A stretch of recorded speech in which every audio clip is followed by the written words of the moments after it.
Hello, everyone. Welcome to another episode of React Roundup. We are going to be doing a panelist episode today. So I am your host today, Paige Niedringhouse, and I am joined by Jack Harrington. Hello. And TJ Van Tol. Hey, everybody.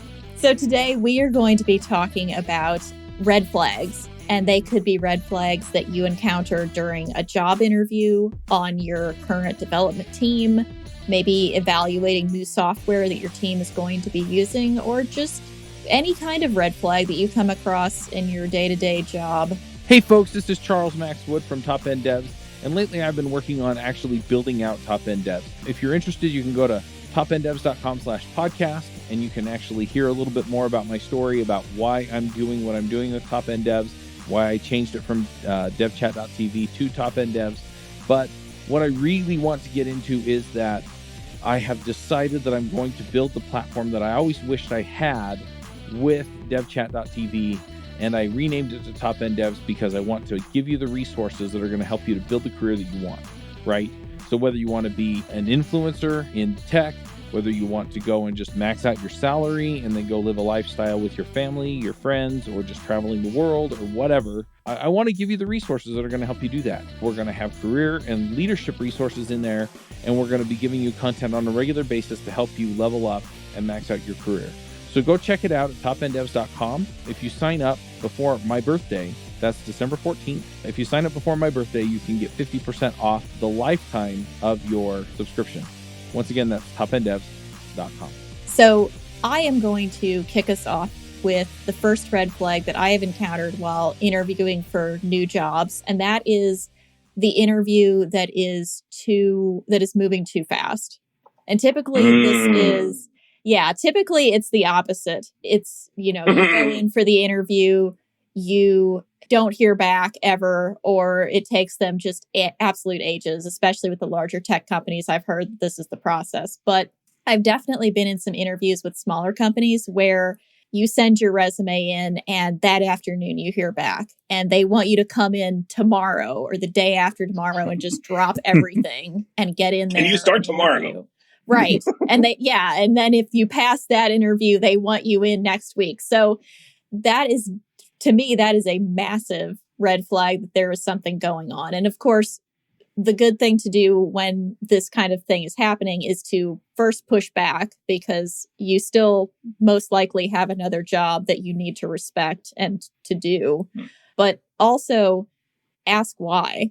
And it's great if you get an answer like, we just won a big contract, and so we need to scale up quickly to meet these needs, or we just promoted one of our people into a new role, a higher role, so we need to fill this one. But even if those are the reasons that you're getting, there should be some explanation as to why they are so strapped for having you start that soon. So that to me is just kind of a big, what's going on here? There should be more respect as this company gives to you and your current employment situation. And they should really want to evaluate you to be the best fit for this team, not just find anybody who can write code and get them. Yeah, I think it follows the adage, if it sounds too good to be true, right? If you're right, like, so if you're being offered something right away, like no questions asked, like you should always be, like you said, ask questions. But be skeptical. Just approach it with that mindset. Mm-hmm. It's the old schoolyard thing of like, if the person's talking trash about you, they're probably talking trash about other people, right? And that's the same thing. If they're hiring anybody, they hired anybody, right? And you don't know who you're going to be working with. They could be, somebody that basically has a pulse and has no idea how to code, and writes just shockingly unmaintainable code. Yeah. Yeah, absolutely. And if it's too easy to get into, that is a big red flag. In fact, actually, I would say the corollary, which is the best jobs I've had are often the ones that they're not always slow, but it's very methodical as to how they go about like hiring folks. And they're you could tell that they put a lot of effort into like making sure that they get really, really quality folks in the job. Yeah. I mean, I know that it's hard being on the interviewee end where you have to go through multiple rounds of interviews, but at least 2 or 3 make me feel like I'm getting a good feel for how this company communicates with me as a candidate. how the people on the team, I get to meet multiples of them, or I want to meet multiple people on the team that I'll probably be working with. And just kind of a better sense for what is a normal time frame for them. Is it really quick, or is it very, every 2 weeks or every week or whatever? I want to go through multiple rounds, even though we also just want to get hired and get the job and start doing whatever it is we're doing. And I'll just add on to that. If the interview process is externally poorly organized, then chances are the company itself is internally poorly organized. Like, if people don't show up to interviews, like you show up as the candidate and they don't show up, that's a bad sign, right? Or, it's a level of professionalism, but it's also a level of, just organization. That's a bad sign to look out for. Yeah, totally.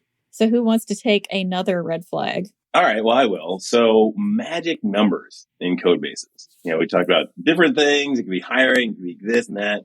But, if you get into the code and there's magic strings, magic numbers all over the place, that is like a deep red flag to me of just overall poor code quality and poor code quality standards.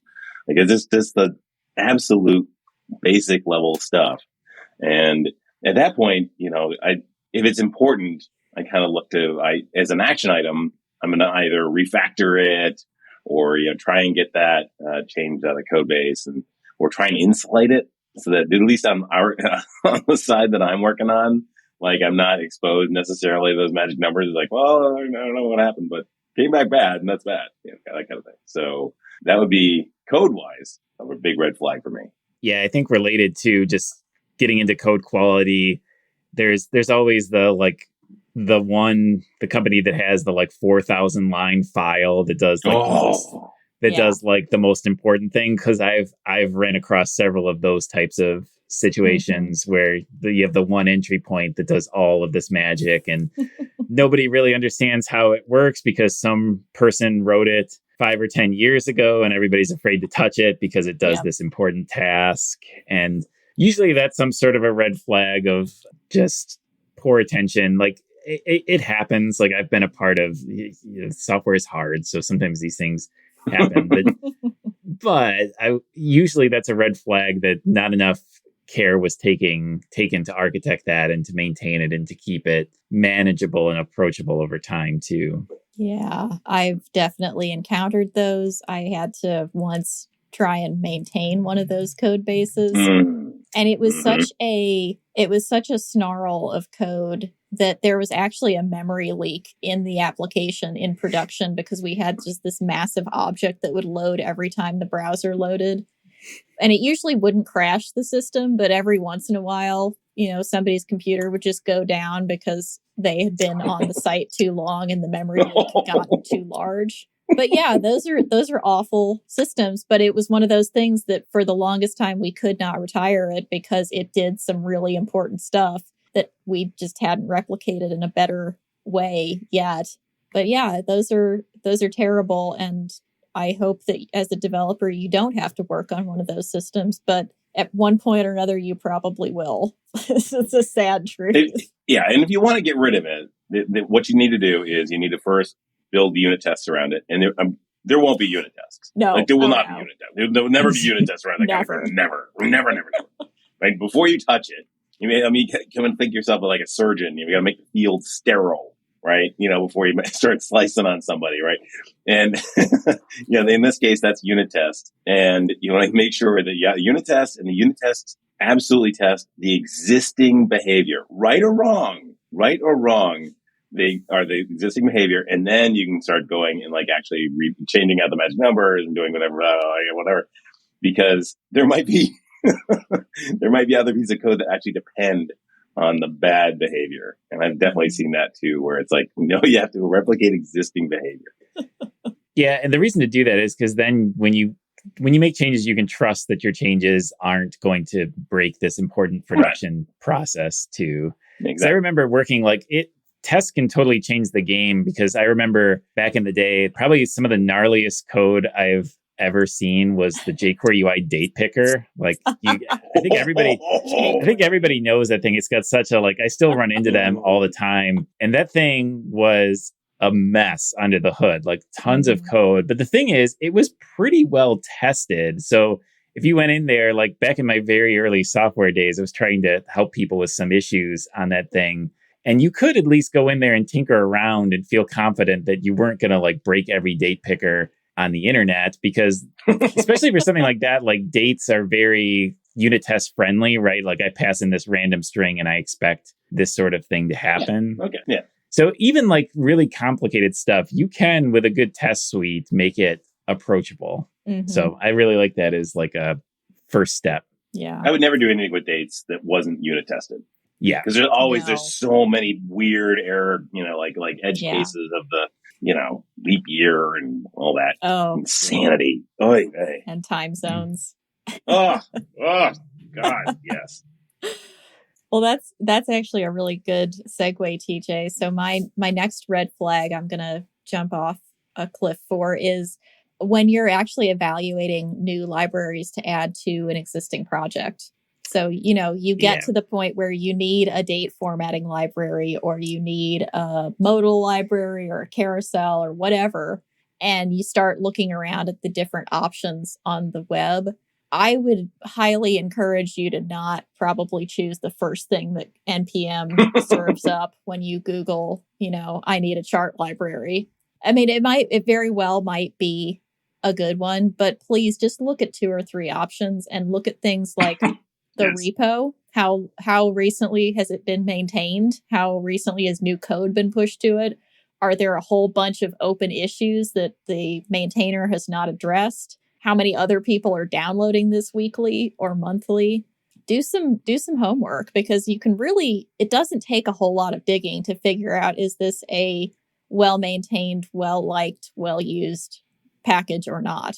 There might only be 6 people who are using it, and it may have not been updated in 3 years. So just do a little bit of research before you take the first thing that pops up on your Google search. Yeah, and to combine our previous 2 tips, like I usually also look for test coverage in the repos, because it depends a little bit on what exactly type of library you are using, but it gives you those same assurances that these people are taking this library seriously. If they're taking the time to test their own stuff out, it gives you a little more confidence that before you bring it in. Yes.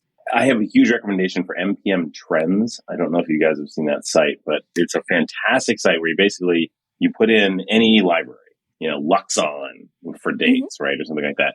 And it gives you, the trend line of downloads for the past X number of years. So you can definitely see a trend. Is it going up? Is it going down? Is it flattening? And then, even cooler, it actually gives you like a bunch of competitive, not competitive, I would say, like libraries that do the same thing, right? So it does like, date FNs or whatever. And you can just literally hit like plus on those and see the downloads. And they also tell you, as to your point, Paige, about like how recently have they been updated, because it's not just if library X has 5 million downloads and library Y has 2 million, just pick the 5 million, because that 5 million might be flattening and maybe hasn't been updated, maybe deprecated, and then it's that 3 million one that's that's the replacement one. It's on the rise. It hasn't gotten there yet, but it will eventually. And so you want to pick the one that's on the rise, that's getting maintained, has updates recently and all that sort of stuff. Yeah, it's tough. It's like you want to evaluate all of these things, because chances are you won't find the thing that meets all of your criteria. Like maybe you find a library that hasn't been updated in a while, but doesn't have a whole lot of open issues, right? Because it mostly solved the problem quite well, and that could be totally fine. So you just have to weigh all of these things. But those are definitely some red flags to keep in mind. Okay, so I've got one on the management side of the house, and this is one that I've experienced, and it's a tough one. But if you have a manager where if you go in, you'll get a yes answer, and then if somebody else goes in, they'll get a yes answer, and the person's just basically answering yes to everything that comes in the door, right? That is a serious problem, because that person's not actually trying to steer. They don't have a vision. They don't have a direction for where they want to go. They're just trying to make everybody happy. And what you'll get into is you'll have some issues down the line where, I think the direction I want to go is where we're going to go. And then somebody else thinks, a similar, their direction is the way they want to go, and we'll end up butting heads. And of course that person's never going to go and help us work that out. And honestly, I don't know how to get around that. I think that to me would just be, if I saw that over and over and over again, that would just be a red flag. And I'd just be like, I can't work on this. This is not a tenable management situation for me. Yeah, kind of related. A red flag that is something I've ran into several times is when you have somebody at a company that everybody knows is like doing nothing or not performing at all, but the company keeps that person around. Yeah. I've been in that situation several times, and it's hard because nobody wants to be the manager that steps in and has to fire someone or let someone go. But there has to be some point where you're willing to take that step, because if you allow someone to completely languish, it just brings down the morale of an entire team. Like you end up like talking behind people's backs and having like, it just creates a bad culture. Like, so I don't think you should necessarily, I'm not like suggesting like always be firing people that aren't doing much. I'm talking, the red flag here is only like when it's egregious and everybody knows this person is not really doing anything, because you'd be surprised. I've ran into this situation at multiple different companies, but they just refuse to get let go of that person, which is usually a sign that it's not a management group that's willing to take action to help improve the team, essentially. And they're not dedicated to quality in the company. Yeah, this is definitely a common scenario, I think, that happens at larger companies a lot. And part of it is that they just don't, I think they have the money that they know they can just keep this person on and pay them and let them not really do anything useful, but it won't affect the bottom line that much. And it'll probably be more of a pain to get rid of them and then potentially face blowback in the form of, lawsuits or just a really disgruntled former employee. But yeah, I think that's common in all but the smaller startup or early stage companies, I think, where you can't really hide because everybody has more work than they have time to do. Right. Yeah. Yeah, big companies, they just move people around. Yeah. Right. That's it. They just reshuffle. Exactly. They reshuffle and then they wait for the layoffs. And then when the layoffs come, then they're like, okay, so here's that list of people that, eventually would just move on to the next job. Sort of thing.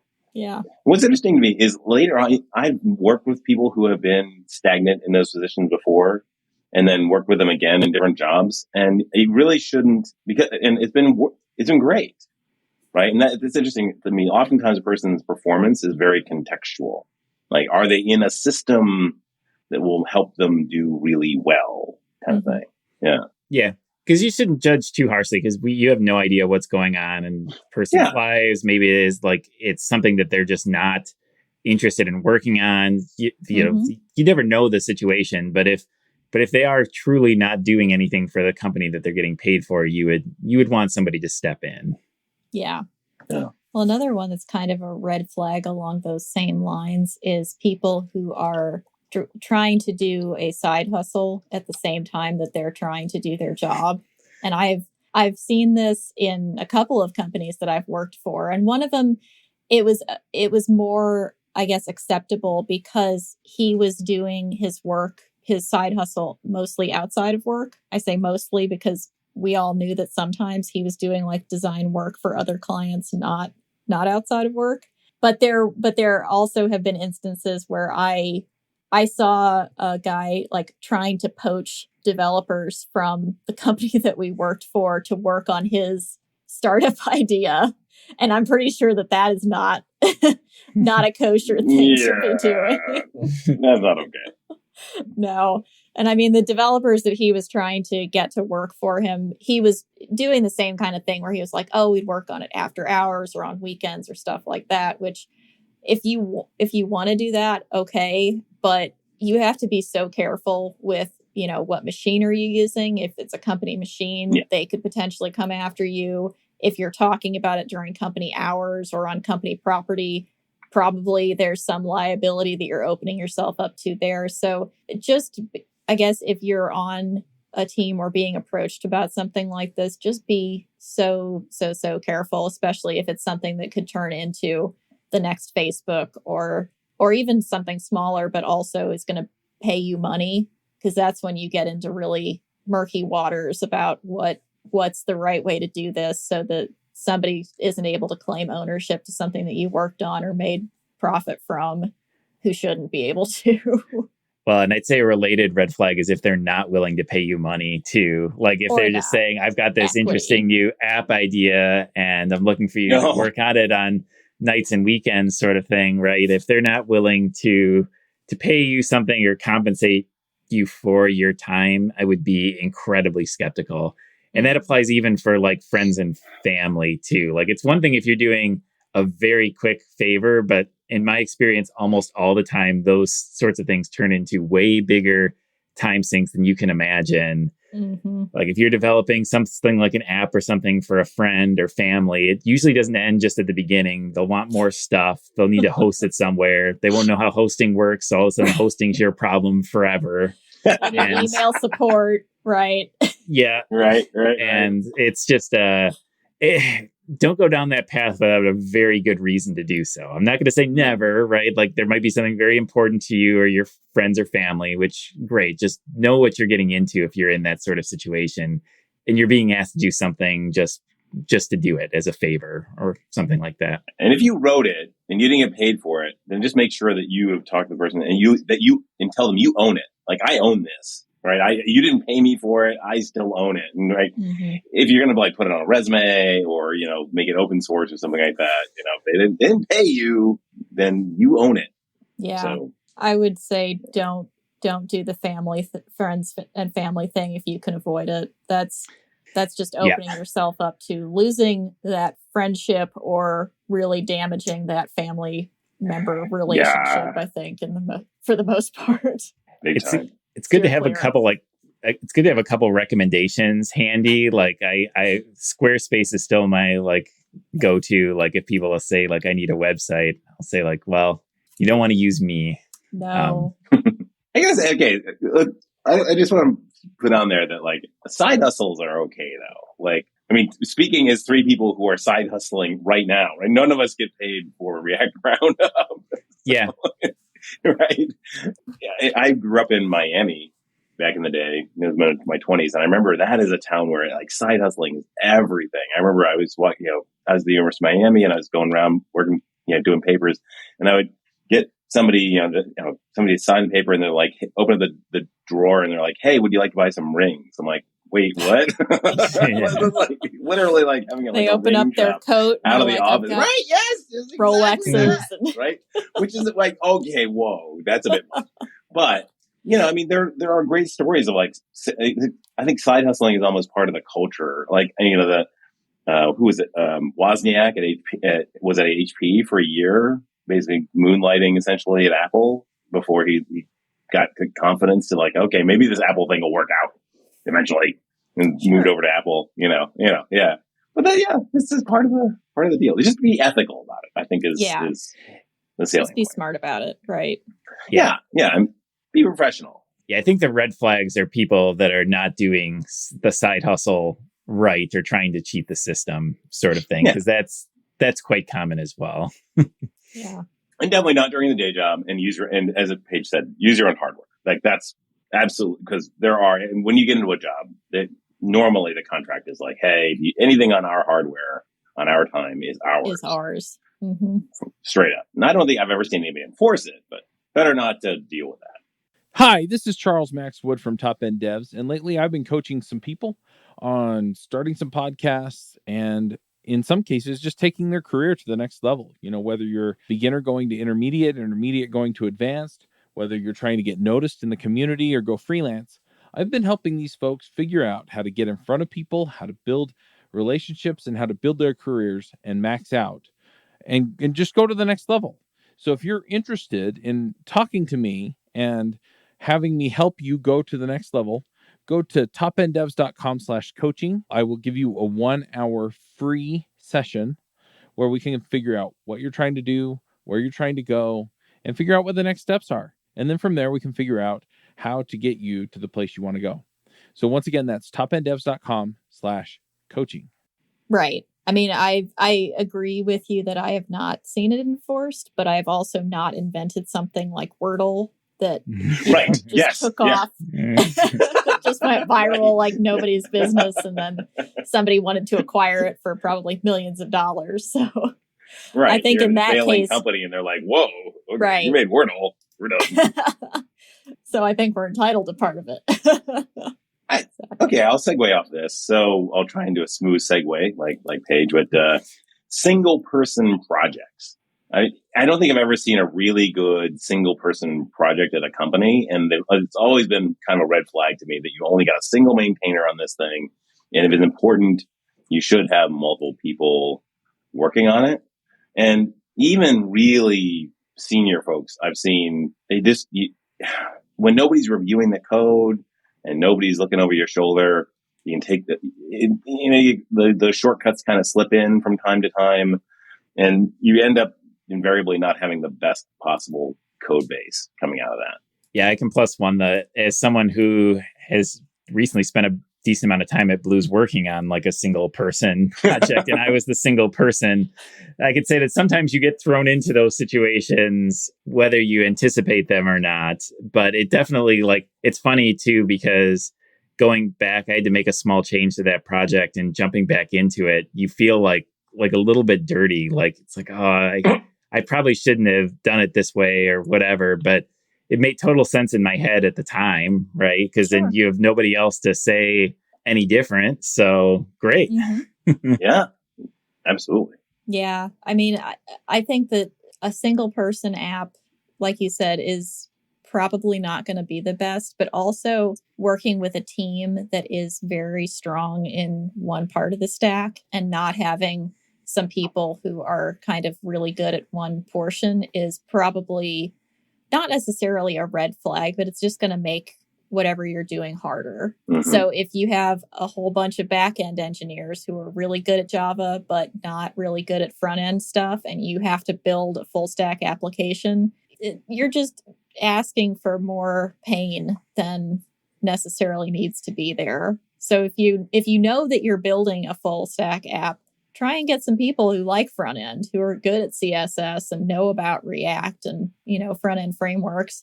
Try to get some people who are great at back end, because I'm sure APIs are probably going to come into the picture. And maybe even try and get some people who are good at DevOps, because you're going to have to deploy and host this somehow. So, if you have the option, or if you're trying to build out a team for a new project, just try and keep in mind, what is this actually going to be? If it's going to be an API only app that is consumed by others, then great. Back end, strong chops all the way. But if you're going to have a front end with users, get a designer, get some UI people, get some back end engineers. Try and not just go too heavy on one part of the stack unless that's all it's going to be, I guess. Well, here's an interesting question for you. So if you get a request from a company, hey, we want to hire you, right? And you're in hiring mode. You're like, okay, I'm looking around, kind of thing. Yeah. And you look at their site, and are there red flags that are literally just like, you look at the page and you're like, oh man, I'm not going to work for these folks. Like, this is a janky page. Mm-hmm. It's not there. There's not a lot of detail here. It's not who the customers are isn't clear. Are there red flags like that? Oh, absolutely. I mean, I like to inspect pages with dev tools for all sorts of reasons. Yeah. So if I see a whole bunch of jQuery shoved into that page, that's kind of a tip off that maybe this is not the most forward thinking company. Same for just like zero design sensibilities, especially if you start to look at it in different screen sizes. Like if they don't have a mobile site, that's a problem. I feel like, especially as front end developers, we're more critical, I'd say, of like a company's public web presence, because part of it is like, if I get hired to work there, I'm probably gonna have to work on this thing. Yeah. Very much. So yeah, it better be good. Yeah. And in a weird way, you kind of can judge a book by a cover in this case. Another cool thing is if you get a request from a company like that, and then you say, well, that's great, but I want to look at your product first. And they're really kind of, I don't know. They don't have like a test account you can look at or anything like that. That's a little red flaggy too. or actually very red flaggy to me. And that usually the .com code base, the marketing code base is one thing, and then the actual product is something entirely like different. And so if you ask to get creds and go in there, and then you can take a look around, you can really like get in there and get the inspector going, like, oh my God, you're running on debug React. What are you doing here? Like, this is crazy. Your payloads are crazy. That's a good one. Another one that kind of goes along with that is the recruiting emails that you get. Like if I get a lot and I delete pretty much all of them. But if I get one where it's something, either some technology that I mentioned once and worked with years ago, and that's what they're asking for, that's definitely the first thing that is a massive red flag and not going to get a response from me. So if it's like Java, which I worked with 5 years ago and don't like, I like front end, that's definitely not going to happen. And then another one is when they start using marketing buzzwords like rockstar developer or anything like that, net ninja, or just, something that just makes you roll your eyes. That's also never going to get a response from me, just personally. But it's usually a sign that the person reaching out is just a generic recruiter, that it's a tell in a sense, because if one of us were to send an email that we were interested in hiring someone, we would never phrase it that way, right? And that sort of thing comes through. So if you can tell that this was written by a recruiter and not like, I guess I can flip this as advice, is like, if you're looking to hire someone, like write that email yourself, because it'll be very noticeable that it's coming through in your voice. Yeah, exactly. Because I love it when I get a CTO, right, who spends the time to like, oh, I'm looking for principal, whatever, yada yada folks, and I'm going to go and I'm going to look at your resume, look at your LinkedIn, look at what you've done, and I'm going to write us. Yeah, that's the way to go for sure. I never ignore that. I'm always like, oh, and I try and reciprocate, which is part of like just human nature. We're all reciprocal. It's like, you do something for me, I'll do something for you kind of thing. And so, yeah, if you can put some skin in the game. And yeah, I heard this great term a couple of days ago, yoga babble.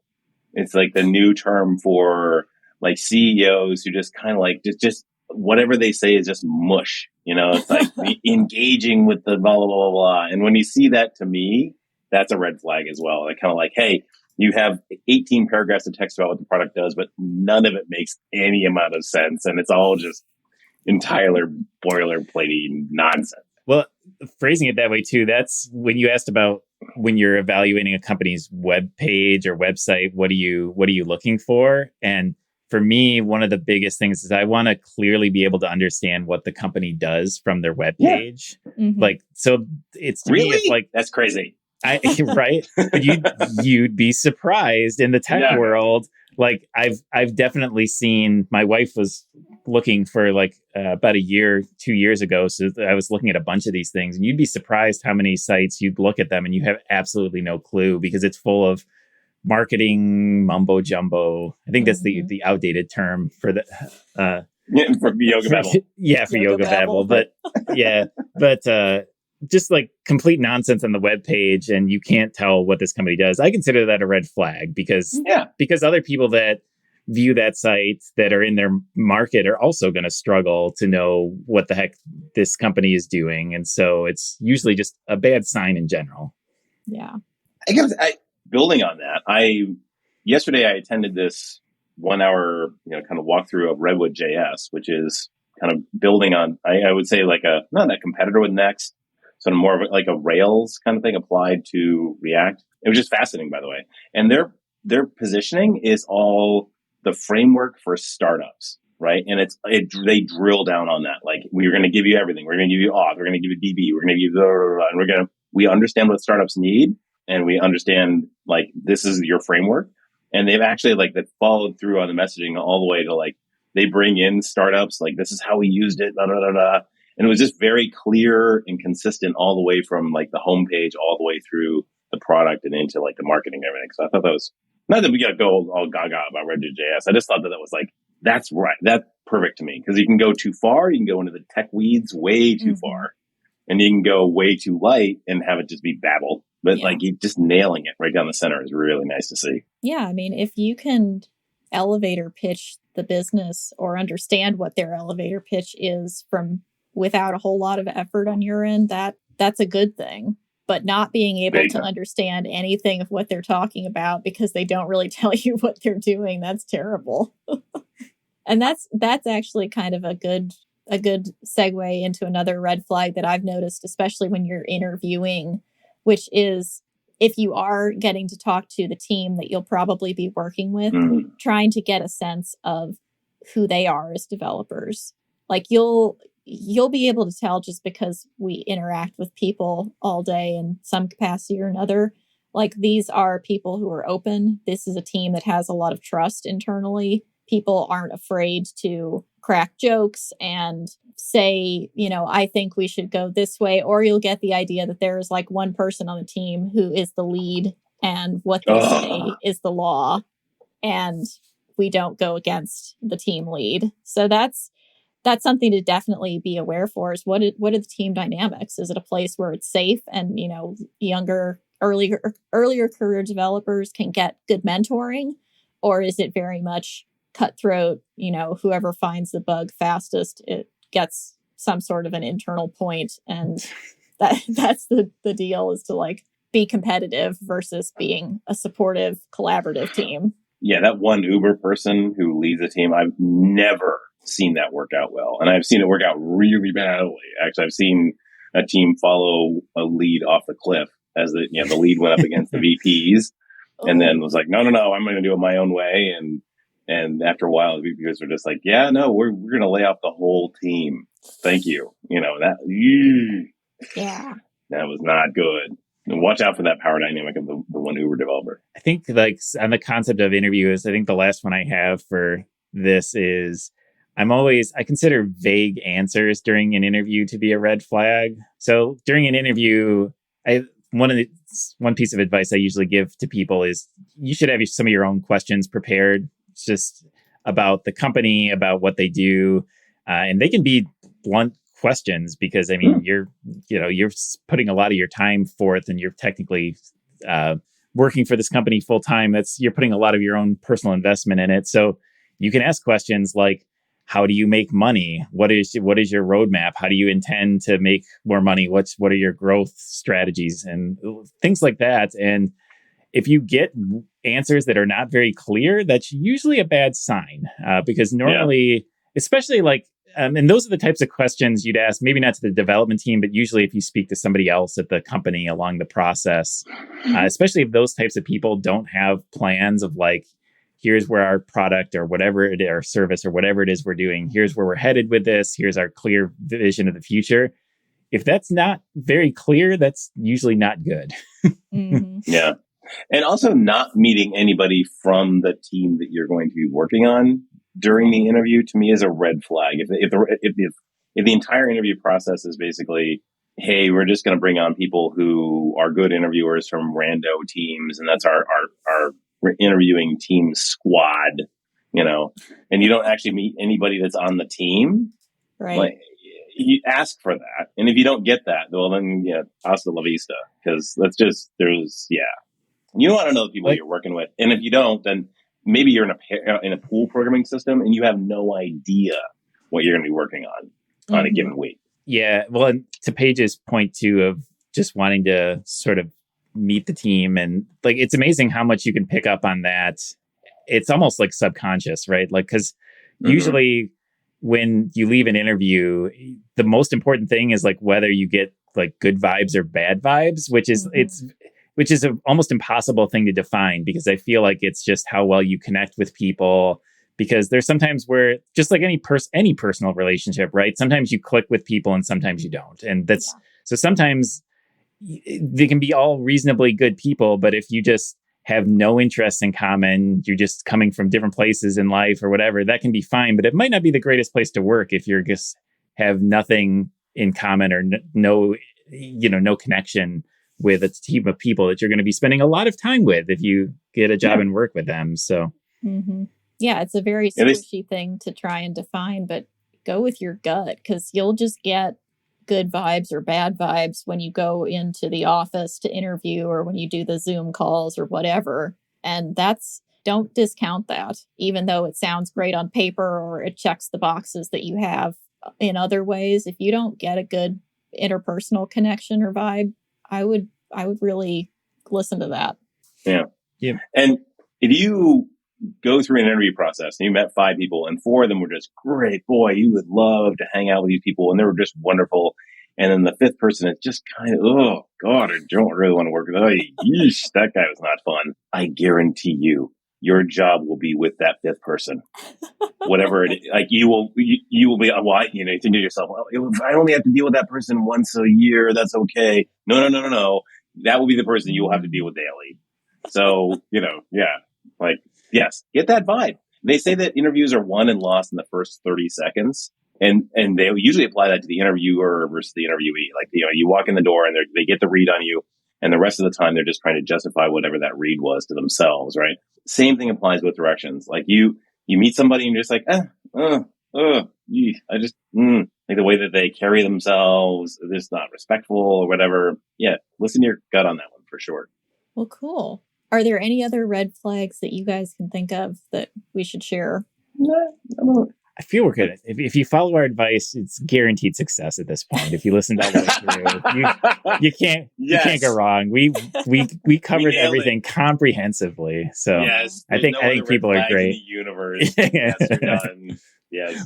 We could do a second episode on like real life red flags. I don't know if we have an audience for that though. I mean, one other thing that I can think of that I always tend to do, and it doesn't work with every company, it usually has to be a larger company, is try to look up their reviews from employees on Glassdoor or one of those other ones where employees can write in and say, this is what I thought of the company. And I have a feeling that you need to take it with a grain of salt, because most people who are probably writing on Glassdoor are probably not doing it because they love the company. Although, you do see those, but just do a cursory glance of that kind of stuff to try and get a feel for, because if there is something that is off, a lot of times you'll start to see it appear in multiple people who wrote reviews, like this manager or this VP or whatever. It'll kind of get brought up over and over again. So just do your homework when you're looking at places to interview. If it's a large company or someplace that you could potentially get a feel for it, just check it out. It may bring up nothing, but it may also alert you to something that, you can't see just looking at their website. Like, this person is terrible, or these people think they run the company, even though they're not the owners or whatever. So yeah, I think common threads, that's in my experience, that's the best thing to look for sites like that. Because like you said, people tend to go there if they have bad things to say. But usually if there are multiple, like a large number of people complaining about the same thing, there's usually some truth behind it. Yeah. Yeah. Okay. For real life red flags, don't go to the all you can eat sushi place with a rotating thing at like 11:30. No. Go, just don't go early. Okay. Because then, go late. Go like 12:30 or 1. Because then it's got to have a lot of time. Fresh. People, like fresh. Do they keep how do they keep the conveyor cold? Because I imagine you at least got to keep the sushi a little bit chilled, right? I don't know. Go at 12:30 is what I'm saying. I don't know. They've solved that problem. I don't think so. Doesn't seem cold. Good life advice. That's how you avoid food poisoning. Exactly. Yes. So true. Yeah. And also, like, don't eat, what is it? If you go to a coffee shop on a Sunday, don't eat the pastries because they've been there since Friday. They're old. Like, Monday is the day when you get pastries at a coffee shop. I had a friend, so I live in Lansing, which is right in the middle of Michigan. And I had a friend who refused to eat sushi in Lansing because his argument was, this fish has got to come from quite a ways away, so I'm just not touching it. I'll wait till I go to someplace closer to like big bodies of water before I touch the sushi. Yeah, I can see that. That's pretty fair. Yeah, cool. I think they got that worked out, but okay. Yeah. Well, with that life advice, it is time to move into our next segment of picks. Hey, folks, if you love this podcast and would like to support the show, or if you wish you could listen without the sponsorship messages, then you're in luck. We're setting up new premium podcast feeds where you can get all of the episodes released after Christmas 2020 without the ads. Signing up will help us pay for editing and production, and you can go sign up at devchat.tv/premium.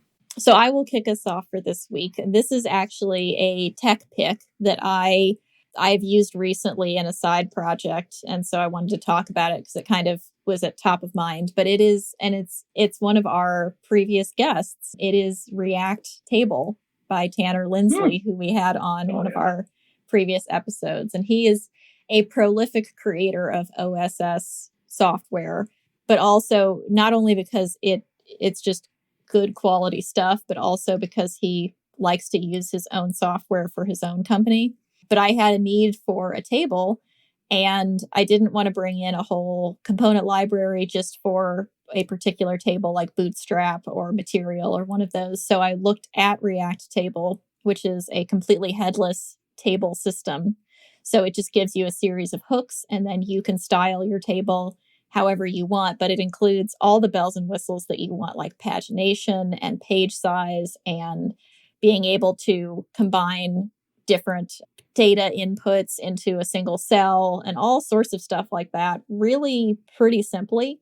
So I would highly recommend that if you need tables, and, it's got great examples, really good documentation, and anything that you can't find a direct example for in the docs, you can probably ask on Twitter, and Tanner very well might respond to you because he's quite active. So if there's something that you can't find the answer to and you ask around, he might just code up something custom for you as an example.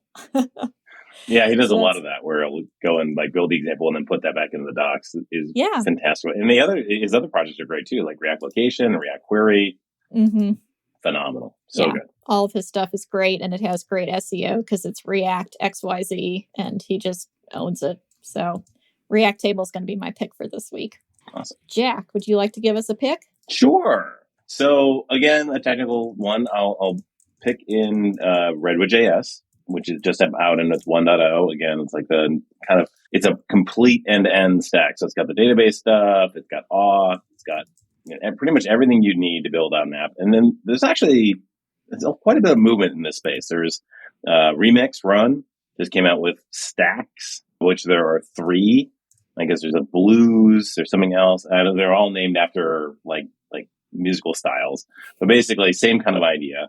You get all of the out of the box, all the way through to deployment level of setup, right? And so if you have an idea, or if you are building something out for your company, I think these are fantastic starter points that have a lot more to go on initially than Next.js, right? Next.js is going to leave you with a bunch of stuff to figure out. Are you going to use Prisma? Are you going to use this? Are you going to use that? No. These ones, they've decided everything. You're good to go. And if that's you, that's great. I think that's a good way to go. Nice. Very cool. TJ, what do you have for us? So I've got a non-technical pick. I'm going to pick Mario Kart, and specifically, they just came out with a DLC. I think I had to look up the name, a booster course pass, which of course costs money. And of course, it's just a ploy to get you to spend more money and go into a game that you haven't touched in a while, because Mario Kart 8 has been out for quite a while, but it totally worked on me. I spent the $25. I went in and I enjoyed the new courses. So, I guess I don't know if I'm part of the problem or whatnot, but it's a lot of fun. They just added some new courses. They did it in a way too, where they're releasing new courses in waves, which again is kind of silly. Right. Because it means you can only play 8 new courses, and then in another couple months, they're going to put in 8 more new ones. You buy the pass once and you get the courses when they come out. So it's, like I said, it's clearly a ploy to get you to keep coming back to the game. But it was only $25 and the courses were fun. And I got to reopen and play a game with my kids that I really like. So I had a fun time with it. So if you're a Mario Kart person, I don't think you'll be disappointed with it. It's well worth the money.